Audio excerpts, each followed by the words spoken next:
dy drita fare, dy pika lot në sy të plakur. Rrëmbe aty që nuk ta falin. Pastaj vrapo në kodra zbathur. Do pengohesh në mlef, rrëzohesh në gur, ndiqesh nga hije që si ke parë kurrë.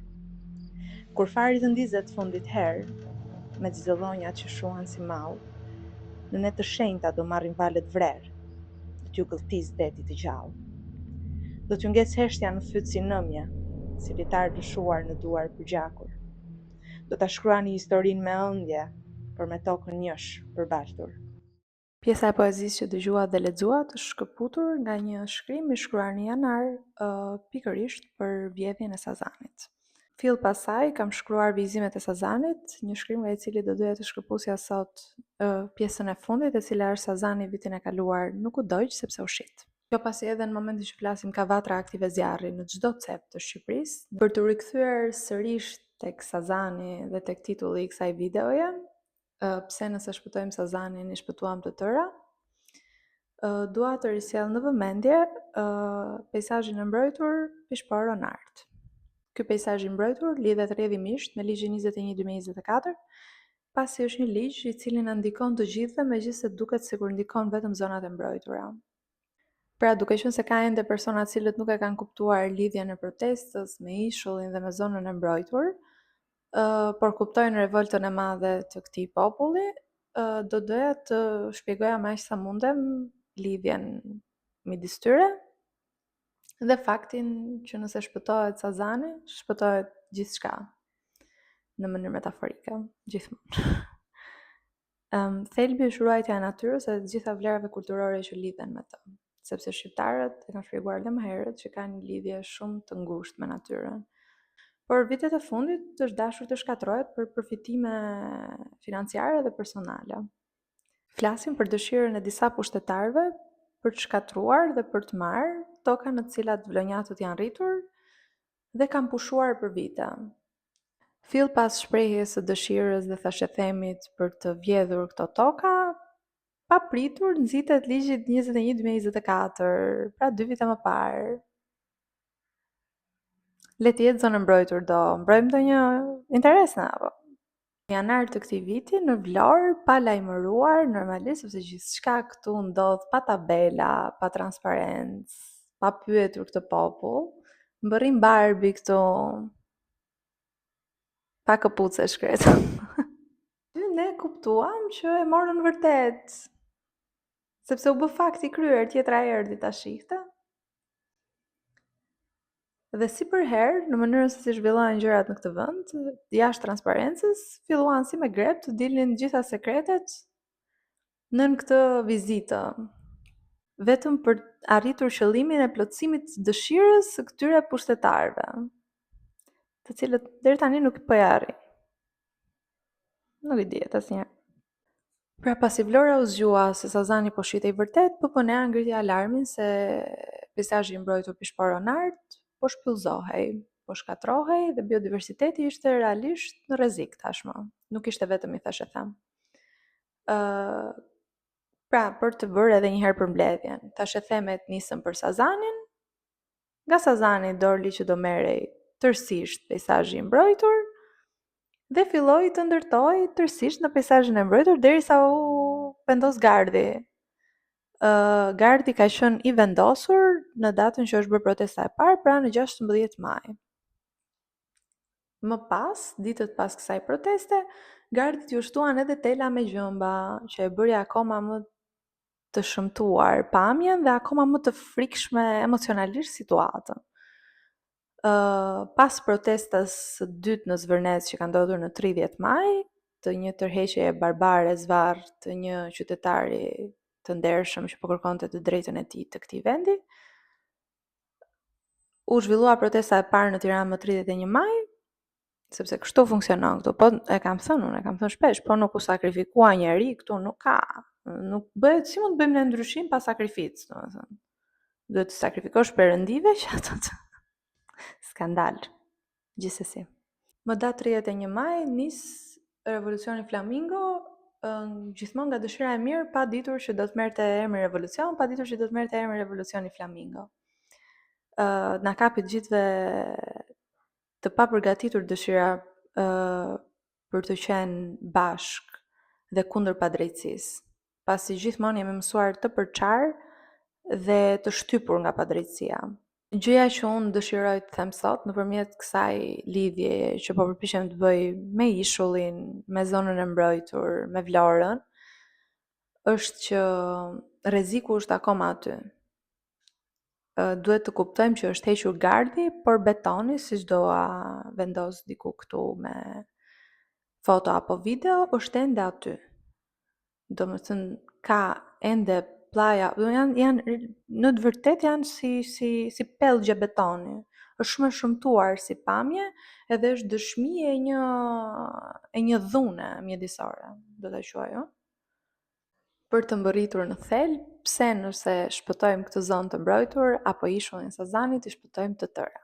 E para, sepse ky është një fenomen që nuk po prek vetëm Vlorën, megjithëse Vlora është ndruar në eksperiment, por po prek gjithë Shqipërinë.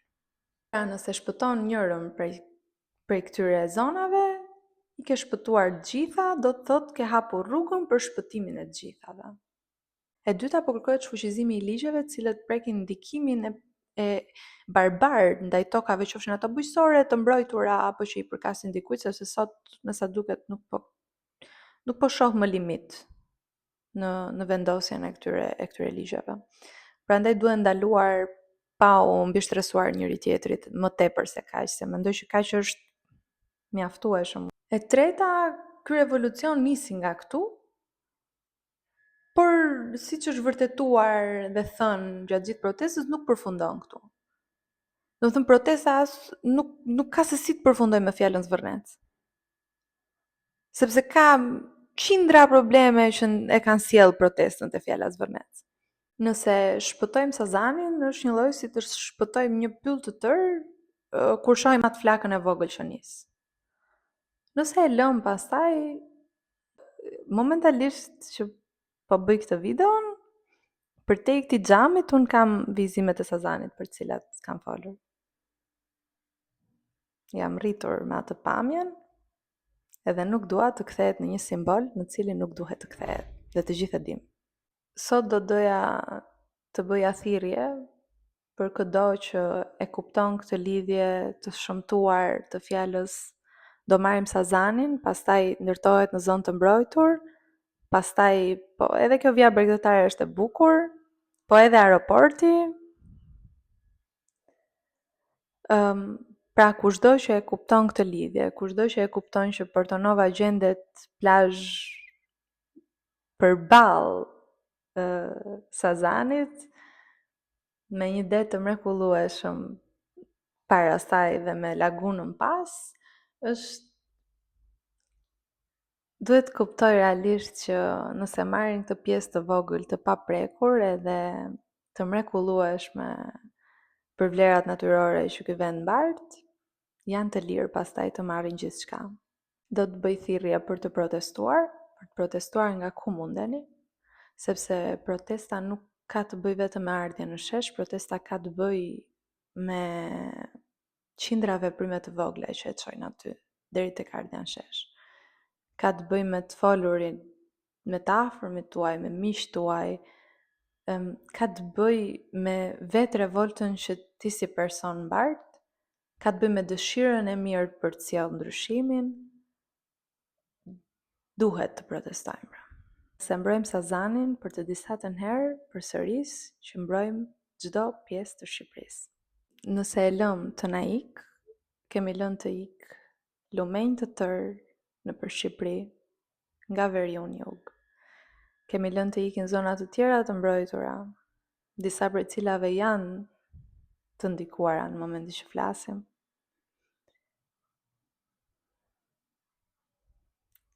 Si mund të mendojmë që është në rregull shkatrimi i kamioneve të Erzenit apo banjave të Bënjës apo lumenjve nëpër veri, të cilët duket sikur kanë mbetur pa zot, duket sikur s'ka shqiptar që t'i mbrojnë, kur nuk është e vërtet. Nuk është e vërtet sepse vendasit kanë vite që luftojnë për t'i mbajtur gjallë. Edhe ne nuk mund bëjmë sikur nuk shohim. Nëse pushtetarët tanë të dashur bëjnë sikur nuk shohin, ne nuk mund të bëjmë sikur nuk shohim më. Ne duhet hapim syt për njëri tjetrin. Nëse mbas 90 ditësh protest ata arrin të na marrin Sazanin apo arrin të shkatrojnë zonën e mbrojtur, ju lutem të gjeni guximin kudo që e keni fshehur, ju të cilët nuk jeni bashkuar ende me këtë revolt popullore. Në vijim tani do të ndiqni një video, një pjesë të voskël që kam xhiruar në Portonov, një nga 3 plazhet e prekura nga projekti, në cilën duket Sazani shumë bukur, edhe aty kam përmendur edhe pjesën e shkatrimit natyror që njeriu vetë i bën plazheve, edhe ju lutem të jeni më të mirësjellshëm me mjedisin në tërësi. Bëj edhe një herë thirrje për të hapur syt, pasi projekti nuk po bëhet, por rreziku për këtë projektin që nuk ekziston vijon ende dhe është aty. Kështu që le të jemi të qartë që nëse arrim të ndalim këtë skandal mjedisor, kemi arritur të ndalim skandale të shumta të çdo lloji që mund të na përndiqnin nëse do vijonim të flinim. Në këtë pjesë të videos ju përshëndes nga Portonova eksaktësisht. Mund ta shihni, është një plazh që ka pamje ballore dhe të drejtë për drejtë nga ishulli i Sazanit. Voilà. Plazhi tani që flasim është i mbushur me turistë, ndryshe nga çfarë do të ishte nëse do të ishte ende i rrethuar. Sa herë që vi këtu e mendoj që do të ishte prapë në të njëjtën gjendje, po të mos ishte për revoltën e madhe qytetare. Pasi jo vetëm që nuk do kishte njerëz, po do ishte shkatruar i gjithë ekosistemi. Unë nuk e di se si ju funksionon mendja këtyre realisht, sepse mua më duket dhunim edhe fakti që kam ngesur telefonin diku aty për natyrën. Përtej kësaj, do doja të bëja thirrje realisht, do të bashkangjis disa foto këtu për gjithë turistët, qoftë vendas më tepër. Kemi të vështirë ta kuptojmë që shishat e birrës nuk lihen në plazhin ku pushon. Është një vend i shkëlqyer për ne, për shqiptarët, për turistët, për ata të cilët din të respektojnë natyrën. Nuk është një vend i shkëlqyer për të blerë. Ky është mesazhi për sot. Mendoj që një ditë të vim këtu edhe të qëndroj me idenë që një ditë nuk do na e marrin. Ky është qëllimi. Faleminderit. Mund ta shikoni edhe një herë Sazanin, ku ka vend për Sazanin. Nuk e di atë duket apo jo, sepse është tërësisht shumë gjellë. Nuk e kuptoj. Gjithsesi, Sazani. Se koncept po kalon treni. Çup çup.